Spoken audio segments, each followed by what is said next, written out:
നമ്മൾ മക്കളെ തല്ലിയിട്ടോ വീട്ടിൽ കെട്ടിയിട്ടോ അടിച്ചിട്ടോ കാര്യമില്ല. അവന്റെ ഹോർമോണിന്റെ ബാലൻസ് പോയതാണ്. ഇത് നമുക്ക് ഇത്തിരി അഗ്രഷനുള്ള പാരന്റാന്ന് വിചാരിക്കും. മുഖം അടിച്ചു പൊളിക്കുക, കൈ അടിച്ചു പൊളിക്കുക, കൈ ഒടിക്കുക, ഇടിച്ചിട്ട് കാര്യമില്ല. അവര് നന്നാവൂല.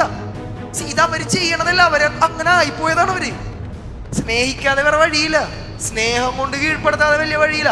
ഭയങ്കര എഫേർട്ടാണ് തിരിച്ചുകൊണ്ടുവരാൻ ഭയങ്കര എഫേർട്ടാണ്. അതുകൊണ്ട് ആവാതിരിക്കാൻ എഫേർട്ട് ഇട്. ആ എഫേർട്ട് നമ്മളിട്. അതിനെന്താണെന്ന് അറിയാം, ഓരോ ആളുകളെ കാണുമ്പോൾ അത് നമ്മുടെ മക്കളാന്ന് വിചാരിക്കണം. നമ്മൾ മക്കളെ തല്ലിയിട്ടോ വീട്ടിൽ കെട്ടിയിട്ടോ അടിച്ചിട്ടോ കാര്യമില്ല. അവന്റെ ഹോർമോണിന്റെ ബാലൻസ് പോയതാണ്. അഡിക്റ്റഡ് ആയ ഒരാളെ റിക്കവർ ചെയ്യാൻ നമ്മൾ അടി കൊണ്ട് നടക്കൂല, സ്നേഹം കൊണ്ടേ പറ്റുള്ളൂ.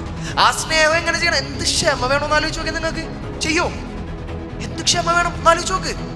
അച്ഛനെ തല്ലാണ്, അച്ഛൻ വീണ്ടും ഓക്കെ കുഴപ്പമില്ല മോനെ, പോട്ടെ മേല് കീറണവൻ, പോട്ടെ കുഴപ്പമില്ല മോനെ, പോട്ടെ. നമ്മുടെ കുട്ടികളുടെ കയ്യിലേക്ക് ഈ സംഭവം എത്തുന്നത് നമ്മൾ നശിപ്പിച്ച് തന്നെ കളയണം അവരാ.